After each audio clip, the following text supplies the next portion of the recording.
사도신경으로서 우리의 신앙을 고백합니다. 전능하사 천지를 만드신 하나님 아버지를 내가 믿사오며 그 외아들 우리 주 예수 그리스도를 믿사오니 이는 성령으로 잉태하사 동정녀 마리아에게 나시고 본디오 빌라도에게 고난을 받으사 십자가에 못 박혀 죽으시고 장사한 지 사흘 만에 죽은 자 가운데서 다시 살아나시며 하늘에 오르사 전능하신 하나님 우편에 앉아 계시다가 저리로서 산자와 죽은 자를 심판하러 오시리라. 성령을 믿사오며 거룩한 공회와 성도가 서로 교통하는 것과 죄를 사하여 주시는 것과 몸이 다시 사는 것과 영원히 사는 것을 믿사옵나이다. 아멘. 너희 마른 뼈들아 여호와의 말씀을 들을지어다. 빈들의 마른 불같이 찬양하리라. 빈들의 마른 불같이 시드는 나의 영혼 주님의 약속한 성령 간절히 기다리네. 감으로 내 마른 땅에 단비를 내리시되 성령의 단비를 부어 새 생명 주옵소서. 다시 한번 빈들의 마른 풀같이 빈들의 마른 풀같이 시드는 나의 영혼 주님이 약속한 성 시간 간절하게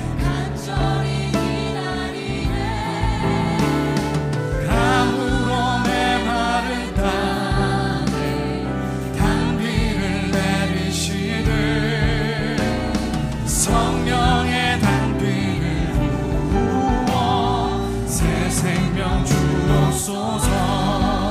3절입니다. 철따라 우로를 내려 조목이 무성하니 갈급한 내 심령 위에 성령을 부소서.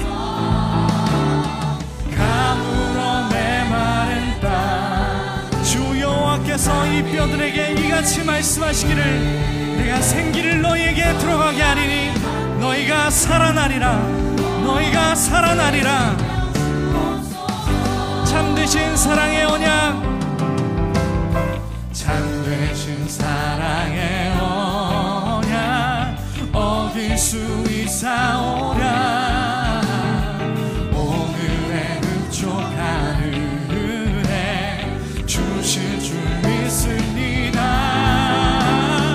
감으로 내 마른 땅에 단비를 내리시듯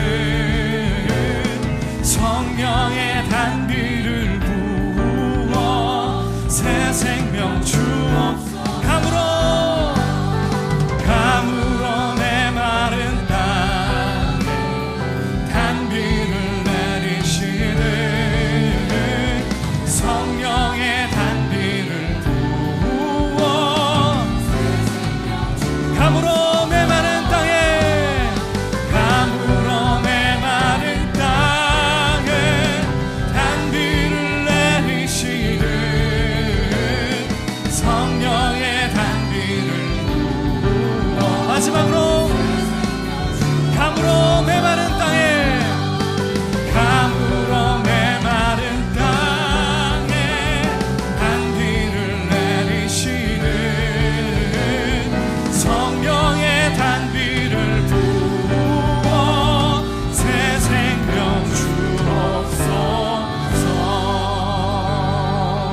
예배하는 나는 하나님.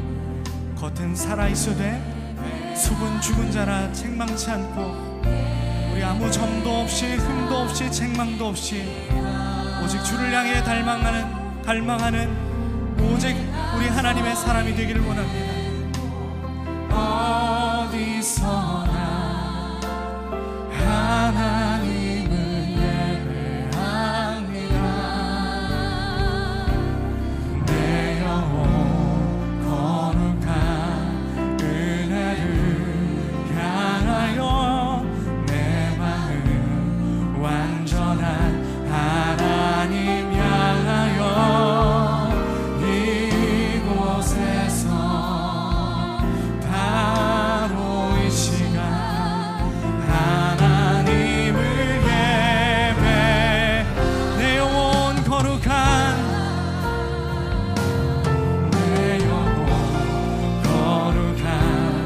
은혜를 향하여 내 마음 완전한 하나님 향하여 이곳에서 바로 이 시간 하나 주어진 우리의 영혼이 다시 주님을 사랑 예배하는 자가 되길 원하며 내 영혼 거룩한 내 영혼 거룩한 은혜를 향하여 내 마음 완전한 하나님 향하여 이곳에 바로 우리가 이 시간 주님을 예배합니다.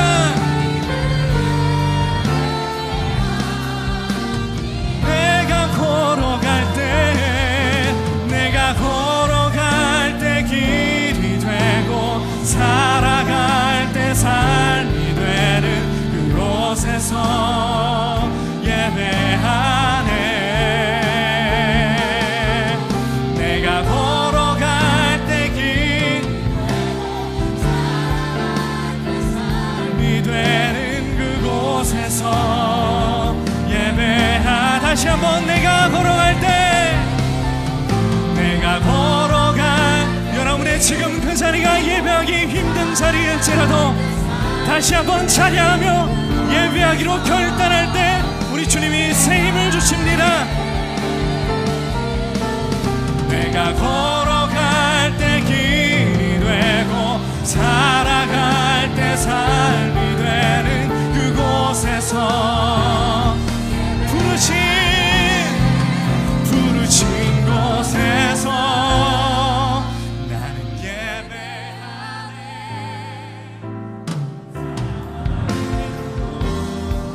이것이 여러분의 고백입니까? 다시 한번 우리의 마음으로 부르신 곳에서 나는 예배하네. 어떤 상황 우리 주님이 우리에게 힘드심을 같이 고백합니다. 내가 약할 때 감추고 내가 약할 때 감추고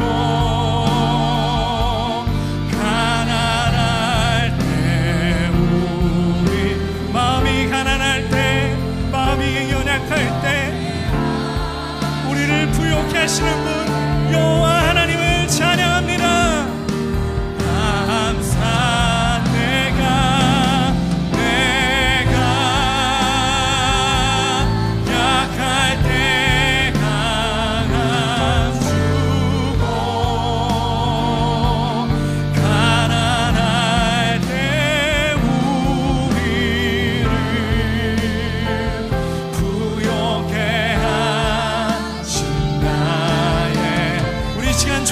기도하며 나가겠습니다. 여러분의 각자의 기도 제목으로 기도하겠습니다. 주 하나님 우리에게 하나님 약할 때 강함되게 하시기를 원합니다.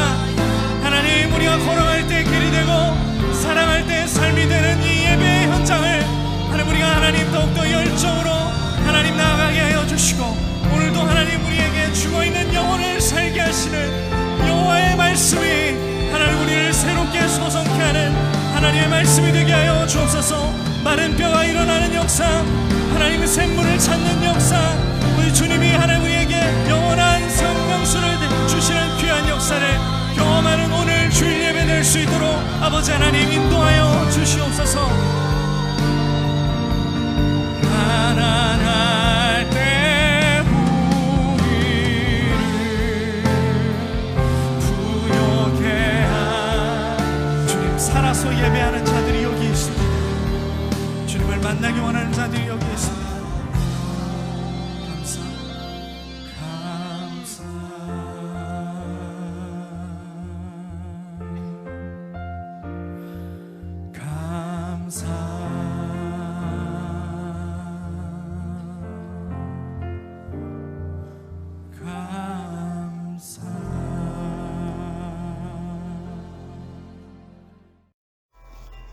사랑과 은혜가 많으신 하느님 아버지, 언제나 저희들에게 진리의 빛을 밝히심으로써 모든 인생들을 바른 길로 가도록 인도하신 하나님, 찬양받으시옵소서. 오늘 거룩하신 주님의 교회에 참여한 저희들에게 용기와 힘을 주셔서 신앙에 역행하는 것을 단호히 거절하게 하시고 믿음에 일치하는 것만을 확고히 따라가게 하시옵소서. 은혜의 주님, 지난 날들을 돌아보며 허물 가득 찬 죄인들이 여기 섰습니다. 벌써 한 해의 3월을 보내고 있으나 저희의 달라진 모습은 심히 적고 새 사람을 입은 모습이 전혀 이루어지지 못하고 있습니다. 용서하여 주시옵소서. 올 한 해의 남은 날 동안을 한시도 주님을 떠나 살 수 없음을 깨닫게 하여 주시옵소서. 능력의 주님, 이 거룩한 날에 때에 따라 은혜의 덤비를 내려주시고 늘 보살펴 주시는 주님의 사랑을 생각하며 또한 1년 중 첫 번째 계절인 오는 봄을 허락하셔서 번영과 희망을 마음속에 품게 하시고 궁핍에 처하지 않도록 우리의 메마른 정세에 풍성하게 채워주시니 감사합니다. 하지만 사랑의 주님, 이 기쁜 주일에 마음의 근심과 고통이 있어 주님께 감사드리지 못하는 심령들도 있을 줄 압니다. 주님께서 저들의 상한 심령을 위로하여 주시옵고 주님 주시는 평안으로 안정을 되찾고 주님께 감사하는 복된 삶을 살 수 있도록 축복하여 주시길 원합니다. 은혜의 주님, 이 시간 특별히 간구하기는 복음을 파종하는 일에도 힘쓰며 기도와 구제에도 힘을 써서 동시에 더욱이 밴쿠버 영성교회를 통해 주님 앞으로 나온 성도들이 믿음과 소망과 사랑이 가득 차서 위로는 하나님을 참으로 경외하고 아래로는 이웃과 형제를 사랑하는 아름다운 교회가 되게 하소서. 그리하여 머리 되시는 주님의 명령에 순종하는 귀한 교회가 될 수 있도록 이끌어 주시옵소서. 오직 주님의 영광만을 위하여 주님의 형체를 드러내기에 부족함이 없는 교회가 되게 하시옵고 날마다 믿음의 역사가 나타나고 증거되는 복된 교회가 되게 하시옵소서. 주님이시여, 사순절 기간 부활의 메시지를 들고 단위에 서시는 담임 목사님을 성령으로 붙드시고 선포되는 말씀을 저희 온 심령을 채울 수 있게 하시옵소서. 예배를 돕는 손길들이 충성할 때마다 하늘의 권세를 넘쳐나게 하시고 주님의 전파되는 곳에 이름도 기억되게 축복 내려주시옵소서. 교회를 찾는 자마다 살아계신 주님을 체험하게 하시고 성령님의 임재를 깨닫게 하시고 질병으로 고통당하는 자에게 치유와 권능이 나타나게 하시며 마음이 상한 자는 하느님의 위로를, 믿음이 연약한 자에게는 믿음을 더하여 주실 것을 믿습니다. 뜨거운 마음과 몸을 합쳐 신령한 예배를 드리오니 성령께서 임재하여 주셔서 흠행하여 주시옵고 넘치는 은혜로 우리의 심령을 충만케 하여 주시옵소서. 우리를 구원하시고 사랑하시는 예수님의 이름으로 기도드렸나이다. 아멘. 예, 베드로전서 3장 1절에서 7절까지 있는 말씀입니다. 아내들아, 이와 같이 자기 남편에게 순종하라. 이는 혹 말씀을 순종하지 않는 자라도 말로 말미암지 않고 그 아내의 행실로 말미암아 구원을 받게 하려 함이니 너희의 두려워하며 정결한 행실을 봄이라. 너희의 단장은 머리를 꾸미고 금을 차고 아름다운 옷을 입는 외모로 하지 말고 오직 마음에 숨은 사람을 온유하고 안정한 심령에 썩지 아니할 것으로 하라. 이는 하나님 앞에 값진 것이니라. 전에 하나님께 소망을 두었던 거룩한 부녀들도 이와 같이 자기 남편에게 순종함으로 자기를 단장하였나니 사라가 아브라함을 주로 칭하여 순종한 것 같이 너희는 선을 행하고 아무 두려운 일에도 놀라지 아니하면 그의 딸이 된 것이니라. 남편들아, 이와 같이 지식을 따라 너희 아내와 동거하고 그를 더 연약한 그릇이요 또 생명의 은혜를 함께 이어받을 자로 알아 귀히 여기라. 이는 너희 기도가 막히지 아니하게 하려 함이라. 아멘. 예, 안녕하셨습니까? 오늘 거룩한 주일입니다. 이제 지난 주간 날씨를 보니까 완연한 봄이 되었을 뿐만 아니라 이제 정말 햇살이 데일라이트 세이빙 타임을 할 정도로 그렇게 눈부시게 밝게 비추는 한 주간이었습니다. 이제 모든 상황에 관한 소식들도 이 맑은 햇살처럼 점점 더 풀려지고 점점 더 밝아져서 우리의 모든 삶이 부족함이 없는 삶이 될 수 있기를 간절히 바랍니다. 그동안 여러 가지 상황 때문에 어려움을 겪었던 우리 성도님들 마지막까지 잘 견디시고 안전하시고 또 행복하시기를 주님의 이름으로 축복합니다. 오늘은 베드로전서를 강의하는 11번째 시간인데 성경적인 부부 생활이라 하는 말씀에 제목을 붙였습니다.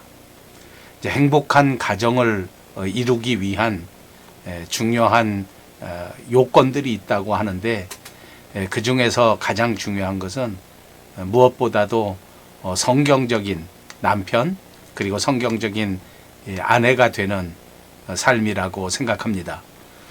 오늘 본문은 3장 1절에서부터 7절인데 1절에서부터 6절까지가 아내들에게 하는 말씀이고 남편들에게 하는 말씀은 7절 불과 한 절에 불과합니다.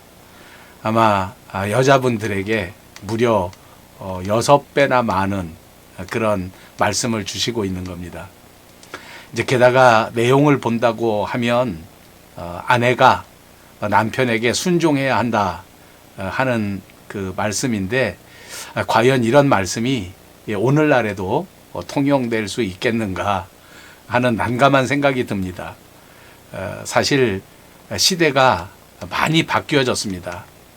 지난 50년 동안 총 100만 건이 되는 부부 문제 상담에 관한 결과를 발표한 기관이 있었습니다. 우리 한국의 지난 50년 동안에 여자분들의 권위는 아주 많이 높아진 반면에 남자분들의 위치는 그야말로 크게 위축된 그런 상황이 되었습니다. 1950년대 그리고 1960년대에는 우리 조국 대한민국이 그야말로 밥을 먹기에 급급했던 끼니를 때우기에 급급했던 시절이었습니다. 그럴 때에 각 가정에서는 가부장적인 그런 문화가 형성됐습니다. 거의 모든 과정이 남성을 우대하고 남성이 대세가 되는 그런 세상이었는데 바깥에 나가서 돈을 벌어오고 그리고 그 벌어오는 돈을 통해서 먹고 살기 때문에 그 돈 벌어오는 가장 남편을 그야말로 하늘처럼 그렇게 섬기던 시절이 이 50년, 60년대 시절이었다 이렇게 설명할 수 있습니다. 이제 70년대가 되면서 부부간의 갈등이 이제 조금씩 시작되었던 시기였다고 말할 수 있습니다. 도시화가 급격하게 진행되면서 이제 남성과 여성이 함께 의식이 높아지고 교육 수준도 높아졌습니다. 자연히 여성들이 무조건 남편에게 따라가고 복종하지 않고 남편들에게 떳떳하게 자기 의견들을 내놓기 시작하고 이것이 남성들에게는 마치 여성이 자기들에게 도전하고 대들기 시작한 것이다 이렇게 판단하게 된 겁니다. 사실은 남편들에게만 이렇게 자기 의견을 발표한 것이 아니라 시댁에 대해서도 그 잘못된 점, 부족한 점에 대해서 과감하게 지적하는 그런 현상들이 나타난 시대였습니다. 1980년대에 이르면서 드디어 남성의 일방적인 지배 문화는 거의 찾아볼 수 없을 만큼 급속하게 줄어들었습니다. 사회 현상 가운데 특히 여성들이 취업 활동이 활발하게 일어나고 취업 인구가 폭발적으로 늘어나면서 여성들의 경제력이 눈에 보일 만한 괄목한 신장을 이루었습니다. 자연스럽게 가정 내에서도 여성들의 발언권, 경제력 이런 것들이 이제 훨씬 더 강해지게 되면서 여성 운동들이 일어나게 되고 또 이제 사회적으로는 이제 가족법을 개정하면서 남성과 여성이 법적으로도 형평을 맞추는 공평하게 되는 동등하게 되는 이런 것들이 아마 80년대 중요한 사회적 이슈였다라고 설명할 수도 있습니다.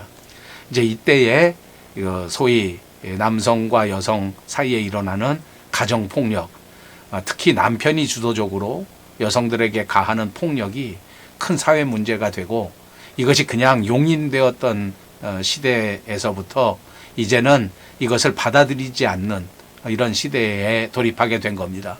남편이 폭력을 행사하면 그냥 방법 없이 매맞고 이렇게 사는 것이 아니라 여기에 대해서 강력하게 항거하고 그리고 이제 여성들이 폭력에 대해서 가출로 맞서는 이제 이런 문화가 자연스럽게 자리를 잡았던 때였습니다. 1990년대에 가서는 이것이 이제 점점 더 발전해 가면서 이제 남성과 여성이 이혼하게 되는 이혼 문제가 또 크게 부각됐습니다. 여성들은 점점 더 사회 진출이 많아지고 또 사회에서도 여러 가지 경제적인 능력들을 발휘하고 그렇게 되니까 자연스럽게 폭력 같은 것들을 또 강하게 저항하고 또 자유로운 삶을 원하고 남편들은 정말 그야말로 멘붕 큰 당황이 이루어질 수밖에 없는 그런 시기였습니다. 2000년대 들어오면서부터 매맞는 남편이라는 말이 생겨지고 사실 이것이 이제는 뭐 그렇게 크게 뉴스가 되지 않는 시대가 되었습니다. 과거에 남편이 돈이라도 열심히 벌어오고 경제 활동을 많이 했을 때에는 그나마 참아주고 살았었지만 근데 이제 나이가 먹고 실직하고 난 다음에 집안에서 빈둥빈둥거리고 하루 세 끼 다 차려달라고 해서 별명이 삼식이라는 별명이 또 생겼고 거기다 조금 더 심한 사람들은 그 상황을 못 견디고 술 마시고 또 그 술 마신 것 때문에 가정에서 행패를 부리고 이제 그렇게 되니까 이때에는 여성들이 뭐 받아주지 않고 내쫓아 버리는 이런 상황이 돼서 2000년대가 지나가면서 이런 남성들이 길거리로 쫓겨나는 노숙자가 되는 그런 시대가 된 겁니다. 그러면서 이제 뭐 간 큰 남자 시리즈라 이런 그 유행어도 생겨진 것처럼 이제 남성들이 여성에 대해서 대세를 이루었던 시대가 다 지나가고 당연히 여성이 가정에서도 중요한 대세가 되고 사회에서도 대세가 됐다 이렇게 볼 수가 있습니다. 우리는 다 이런 세상에 살고 있고 이런 사회 구조 속에서 살고 있는데 근데 오늘 본문 말씀에는 느닷없이 아내는 남편에게 순종하라 이렇게 말씀했는데 이렇게 말씀하는 부부의 윤리가 과연 이 시대에도 적용될 수 있는가 또 적용해야 하는가 하는 문제를 제기할 수밖에 없습니다. 이 베드로전서는 핍박을 견디고 엄청난 고난을 견디는 그리스도인들에게 주신 말씀입니다. 이 어려움 속에서 이 고난 속에서 어떻게 견뎌낼 것인지 또 어떻게 살아갈 것인지에 대하여 말씀하고 있는 성경책입니다. 핍박과 고난을 넘어서서 영광스러운 소망으로 가야 하기 때문에 소망이 없는 사람들과 똑같이 살 수가 없어서 그 그리스도인들이 가져야 할 삶의 태도에 대해서 구체적으로 설명하고 있는 책이란 말입니다. 그래서 오늘 이 성경 본문에서는 남편의 도리를 말하고 있고 아내의 도리를 교훈하고 있는 것입니다. 남편과 아내의 문제를 교훈하기 전에 앞장에서 길게 그리스도에 대한 이야기를 했었고 또 특별히 예수님께서 당하신 고난에 대한 말씀이 언급되어 있었습니다. 기억하십니까? 지난 주간에도 강의할 때에 죄도 없으시고 거짓도 없으셨는데 그러한 그리스도께서 욕을 당하실 때에 맞대어서 욕하지 않으셨고 고난을 당하실 때 그들을 위협하지도 않으셨고 오직 하나님을 믿으면서 하나님 앞에 모든 것을 부탁하고 의지하면서 그리스도께서는 십자가에 달려 죽으심으로써 우리로 하여금 죄에 대하여 죽고 의에 대하여 살게 만들어 주셨다. 이렇게 말씀하셨습니다. 자, 이제 이 말씀에 이어서 부부 문제를 말씀하는 것은 바로 이 부부 간의 문제가 이 그리스도의 받으신 고난과 깊은 관계가 있다고 설명하시는 겁니다. 다시 말하면 성경에서는 이 가정의 아내, 남편과 아내의 문제가 단순히 남편과 아내의 문제, 단순히 한 남자와 한 여자의 문제가 아니라 그리스도와의 관계의 문제다 하는 것을 지적해 주시는 것입니다. 남편과 아내가 각자 그리스도와 어떤 관계를 맺고 있는가 하는 것이 부부관계의 가장 기초가 되는 것이다. 그러므로 사랑하는 여러분, 우리 그리스도인들은 남편과 아내의 관계를 생각할 때 우선 먼저 각자 그리스도 예수님과 어떤 관계를 맺고 있는가 하는 것을 점검해야 되는 것입니다. 그러므로 반드시 그리스도의 관계가 올바로 세워지고 그 다음 부부관계를 성경적으로 아름답게 세워갈 수 있는 여러분들 모두가 되시기를 주님의 이름으로 축복합니다. 본문 1절과 2절에 있는 말씀을 보겠습니다. 아내들아, 이와 같이 자기 남편에게 순종하라. 이는 혹 말씀을 순종하지 않는 자라도 말로 말미암지 않고 그 아내의 행실로 말미암아 구원을 받게 하려 함이니 너희의 두려워하며 정결한 행실을 봄이라. 베드로 사도는 아내들을 향해서 먼저 말씀합니다. 아내들아, 이와 같이 자기 남편에게 순종하라. 이와 같이라는 말을 깊이 살펴보시기 바랍니다. 이와 같이 무슨 의미입니까? 말씀드렸던 것처럼 지난주에 강의했던 것처럼 죄도 없으신데 거짓도 없으셨는데 그래도 욕을 당하시고 그래도 고난을 당하시고 그리고 십자가에 달려 죽으셨던 그 예수 그리스도의 그 모습을 본받으라는 것입니다. 특별히 그 예수님의 모습 가운데 하나님 앞에 순종하는 그 순종적인 모습을 본받으라는 교훈인 줄로 믿습니다. 이렇게 예수님을 본받아서 아내들은 자기 남편에게 순종해야 한다고 말씀합니다. 게다가 남편이 좀 큰 장점을 가지고 있거나 또는 남편이 사회적으로라도 인정받는 그런 큰 능력을 가졌기 때문에 순종하라 하는 것도 아닙니다. 여기 이 말씀은 그냥 하나님께서 세우신 하나님의 가정에는 이런 질서가 있다. 그것이 바로 순종이다. 이렇게 선포하시는 줄로 믿습니다. 이것이 하나님이 세우신 하나님의 질서입니다. 여러분, 그러나 우리 아내들이 남편에게 순종하는 게 결코 쉬운 일이 아닙니다. 더군다나 오늘 본문 1절에 나오는 이 남편은 말씀에 순종하지 않는 자입니다. 요즘 말로 하면 불신자 남편을 말하는 겁니다. 그러니까 보십시오. 이 남편이 무슨 존경받을 만한 그런 말을 하는 사람이 아니라는 겁니다. 이 남편의 수준이나 이 남편의 언행이 진짜 무슨 모범적인 그런 사람이 아니라는 겁니다.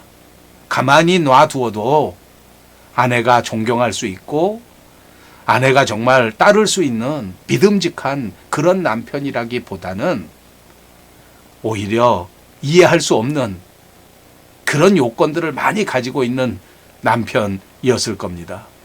그런데도 불구하고 이 남편에게 순종하도록 촉구하는 것입니다. 그러면서 말씀을 순종하지 않는 자라도, 말씀을 순종하지 않는 자라고 할지라도 말로 말미암지 않고 그 안에 행실로 말미암아 구원을 받게 하려 한다. 그래서 너희의 두려워하며 정결한 행실을 그들이 보기 때문이다.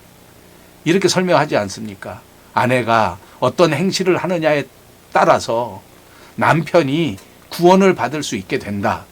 모범적인 행동을 할 때 남편을 변화시킬 수 있다 하고 가르쳐 주시는 것입니다. 3절과 4절에 있는 말씀을 보십시오. 너희의 단장은 머리를 꾸미고 금을 차고 아름다운 옷을 입는 외모로 하지 말고 오직 마음에 숨은 사람을 온유하고 안정한 심령에 썩지 아니할 것으로 하라. 이는 하나님 앞에 값진 것이니라. 예, 남편을 감동시키고 남편을 감화시키는 아름다운 단장에 대해서 설명해 줍니다. 외모로 단장하지 말라. 이렇게 말씀했습니다. 사실 세상의 사람들은 외모를 단장함으로써 아름다움을 나타내려고 합니다. 자기 육체의 아름다움을 드러내기 위해서 머리를 단장을 하고 손질을 하고 비싼 돈을 들여서 금은 보석을 차서 꾸미고 또 옷이 날개라고 비싼 옷을 입어서 자기가 아름답다고 하는 것을 자랑하려고 시도합니다. 그렇지만 너희 그리스도인들은 그런 것을 통해서는 아름다움이 나타나는 것이 아니다. 그런 것을 통해서는 남편을 결코 구원에 이르게 만드는 것이 아니다. 그러니까 그리스도인들은 다른 차원의 단장이 필요한데, 또 다른 차원의 아름다움이 필요한데, 그것이 바로 온유한 마음과 안정한 심령이다. 이렇게 설명한 것입니다. 온유와 안정한 심령. 온유라는 것은 무엇입니까?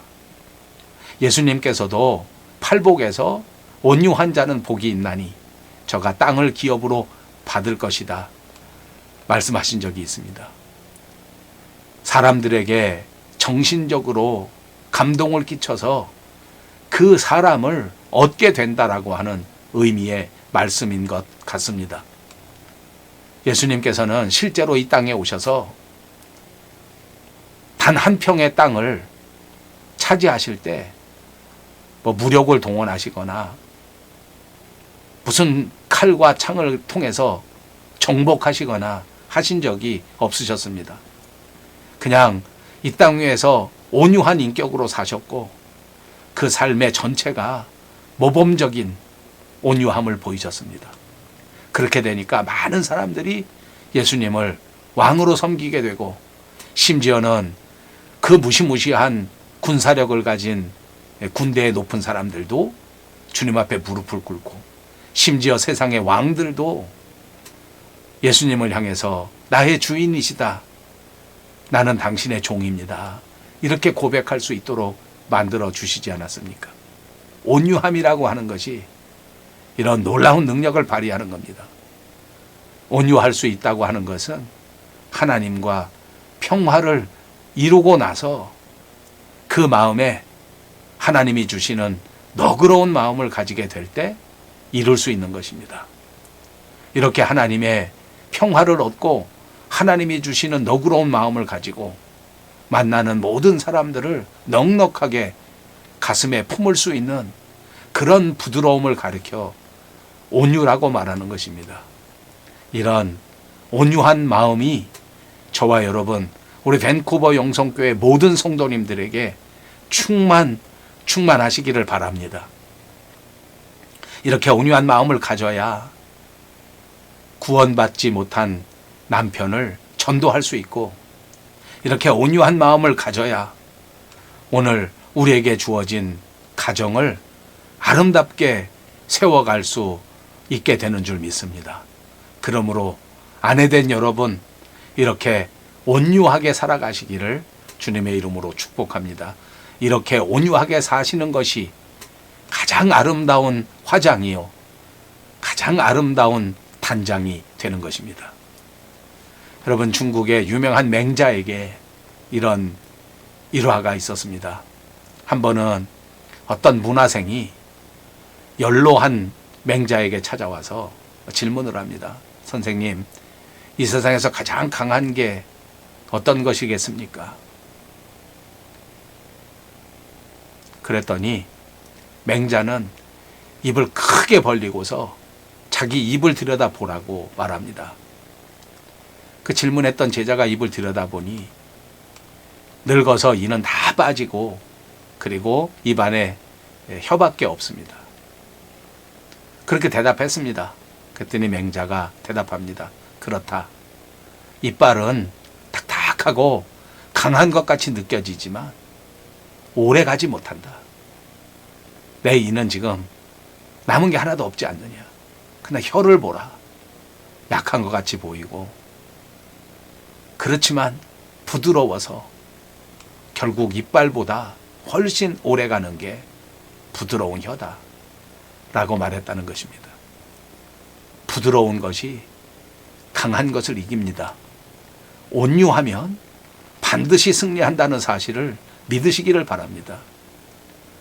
남편을 변화시키겠다고, 자식을 변화시키겠다고 강하게 채찍질하는 것이 오히려 잘못된 길로 가는 경우가 많이 있습니다. 오히려 따뜻하게 온유한 마음으로 안정으로 가득 채워서 오히려 순종하는 모습을 보일 때 결국은 아내된 여러분들도 변화될 수 있고 그것을 바라보는 남편도 함께 변화된다는 사실을 꼭 믿으시기 바랍니다.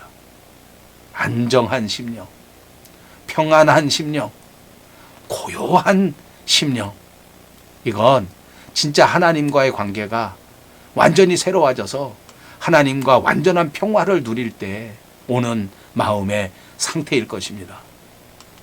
여러분, 본래 남자는 여성들보다는 훨씬 개척정신이 강하고 그리고 또 정복할 수 있는 그런 싸움에 유리할 수 있도록 타고난 존재입니다.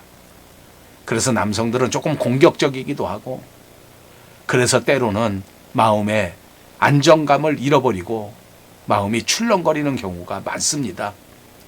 이럴 때 그 마음의 중심을 잡아줄 수 있는 게 그 가정에서 아내의 역할이라 이렇게 생각합니다. 고요한 마음으로 마음의 평안을 누릴 수 있도록, 평정을 누릴 수 있도록 만들어주는 겁니다. 이렇게 안정된 심령으로 하라. 이것은 결코 썩지 않는 것이니 이 썩지 않는 것으로 하라. 이렇게 말씀한 겁니다. 번역하기는 조금 어려운 말입니다. 어느 영어 성경에는 everlasting ornament라고 말했습니다.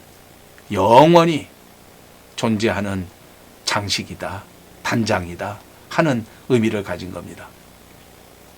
그러니까 오늘 성경 말씀에서는 비교하면서 말씀하고 있는 겁니다.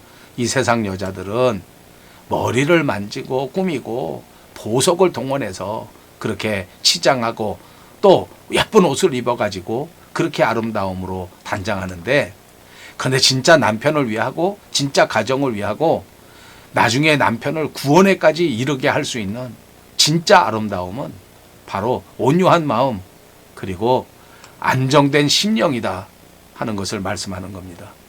여러분, 이것은 어떻게 보면 가장 남편에게 필요한 거고 또 많은 남편들에게서 결핍되기 쉬운 그런 것이라고 생각할 수 있습니다. 그것이 바로 영원한 아름다움이고 그것이 결코 everlasting, 없어지지 않는 진짜 아름다운 단장인 줄로 믿습니다. 5절과 6절에 있는 말씀입니다. 전에 하나님께 소망을 두었던 거룩한 부녀들도 이와 같이 자기 남편에게 순종함으로 자기를 단장하였나니 사라가 아브라함을 주로 칭하여 순종한 것 같이 너희는 선을 행하고 아무 두려운 일에도 놀라지 아니하면 그의 딸이 된 것이니라. 구약시대에 하나님께 소망을 두었던 거룩한 여성들도 자기 남편에게 순종하는 것으로 자기를 단장했습니다. 그 예로 사라가 등장하고 있습니다. 이 구약시대를 살던 여성들도 내면을 아름답게 단장하는 것을 애썼습니다.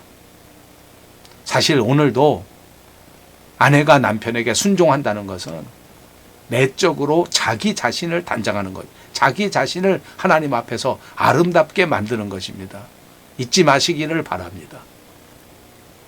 6절에 보면 사라는 자기 남편에게 주라고 부릅니다.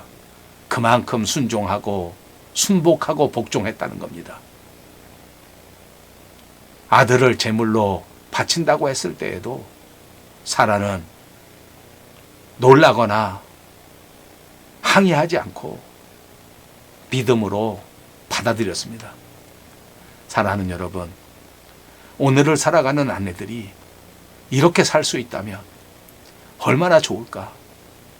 그러므로 아내된 여러분, 남편이 하는 일을 지지해 주시고 남편의 결정을 따를 수 있는 아름다운 여인들이 되시기를 주님의 이름으로 축복합니다. 7절에 있는 말씀입니다. 남편들아, 이와 같이 지식을 따라 너희 아내와 동거하고 그를 더 연약한 그릇이요 또 생명의 은혜를 함께 이어받을 자로 하라. 귀히 여기라. 이는 너희 기도가 막히지 아니하게 하려 함이라. 이제 드디어 베드로는 남편을 향해서도 명령합니다. 제일 먼저 아내와 동거하라. 이렇게 명령합니다. 동거라는 것은 같은 장소에서 같이 사는 것을 의미합니다. 사실 이건 단순히 그 어떤 장소만 같이 공유하라 하는 의미는 아닐 것입니다. 시편에 보시면 형제가 연합하여 동거하는 것이 어찌 그리 아름다운고 이렇게 노래한 적이 있는데 이건 단순히 살아가고 있는 주소지가 같은 지리적인 주소다 이걸 의미하는 건 아니지 않습니까? 삶의 방향이 같은 것이고 정신적으로도 연합을 이룰 수 있는 그 합치를 가리켜서 여기에 동거라고 말씀하는 겁니다. 여러분, 한때 신학자들에게서 큰 논쟁이 있었습니다. 하나님이 여자냐 하나님이 남자시냐 하는 논쟁입니다. 여러분들은 어떻게 생각하십니까? 하나님이 여자이실까요? 하나님이 남자이신가요? 대답은 하나님은 여자도 아니시고 하나님은 남자도 아니십니다. 단순히 하나님은 하나님이십니다. 저는 지난 주간 동안 한 주간 집중 강의를 통해서 학교에 강의가 있었습니다. 주제가 현대신학에 관련된 강의였는데 그중에 여성신학이라고 하는 신학의 사조가 있었습니다. 여성신학을 주장하는 분들 중에 일부 극렬한 주장을 펴는 사람들은 우리 성경에 나오는 하나님 아버지라고 하는 칭호를 모두 바꿔야 된다. 하나님 어머니라고 부르는 게 맞다. 이렇게 주장한 적이 있었습니다. 그러나 사실 우리 하나님은 남성도 아니시고 여성도 아니십니다. 그러니까 당연히 하나님이 남자 편도 아니시고 여자 편도 아니십니다. 우리 하나님은 남자와 여자를 공평하게 창조하신 줄로 믿습니다. 아내가 남편에게 순종함으로 자신을 위해서 남편의 마음 속에서 깊은 사랑과 귀히 여김이라고 하는 그런 가치가 생산될 수 있도록 섭리하신 것입니다. 무슨 말인가 하면 아내가 남편에게 순종하게 되면 그 남편은 아내가 아름다워 보이고 아내가 사랑스러워 보이고 그러기 때문에 당연히 아내를 귀하게 여길 수 있도록 하나님이 섭리하셨다는 것입니다. 또 하나님께서 남편들에게는 어떤 섭리를 주셨는지 아십니까? 남편들은 반대로 그 아내를 정말 깊이 사랑하고 그 아내를 정말 귀하게 여김으로써 자연히 아내의 마음속에서 순종이 생겨지게 된다 하는 것을 섭리하신 것입니다. 그러니까 순종은 사랑을 만들고 사랑은 순종을 만드는 겁니다. 이것이 정상적으로 진행될 때 그 가정이 하나님이 기뻐하시는 가정이 되고 그 가정이 행복한 가정이 된다고 하는 것이 바로 하나님의 창조의 원리인 것을 분명히 믿으시기를 바랍니다.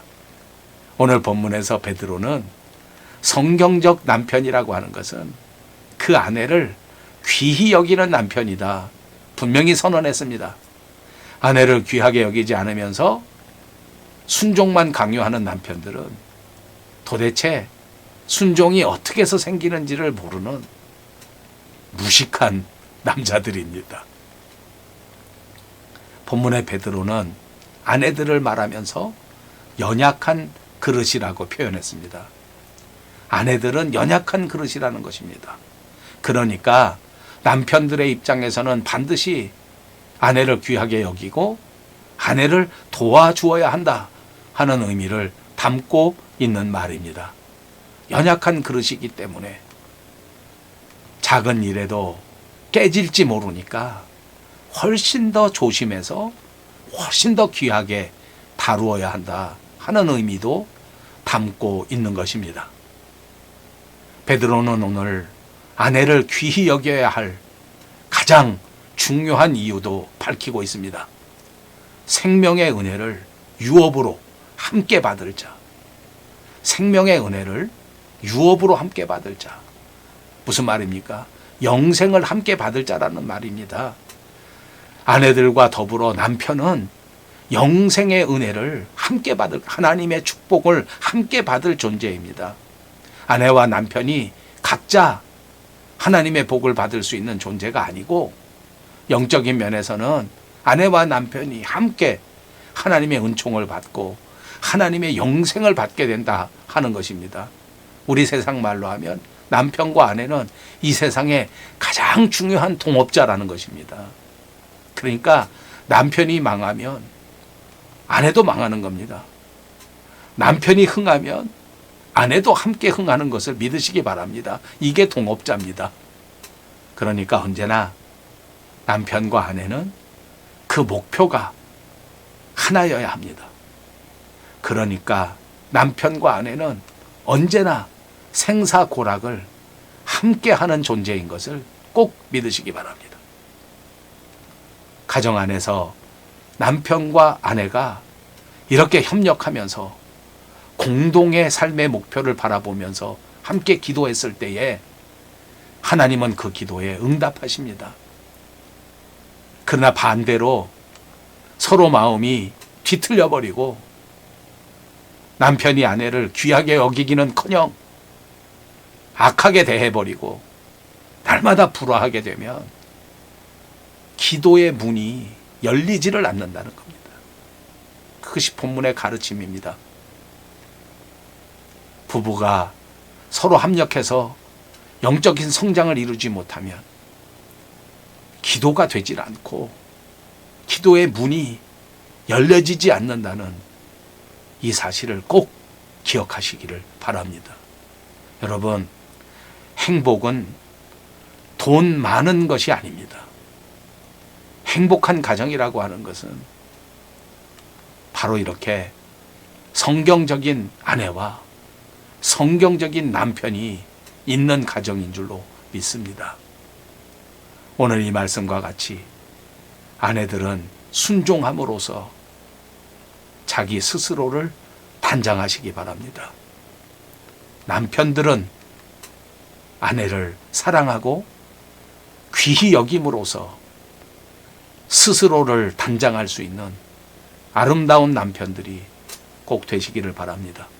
그래서 우리 모두가 귀한 가정을 이루고 가정을 통해서 하나님께 큰 영광을 돌릴 수 있는 우리들 모두가 되시기를 주님의 이름으로 축복합니다. 감사합니다.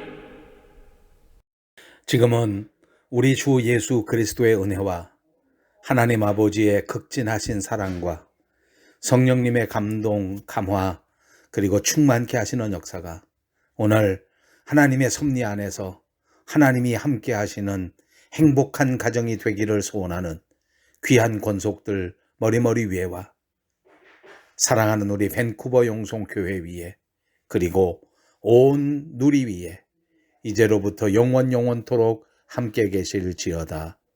아멘.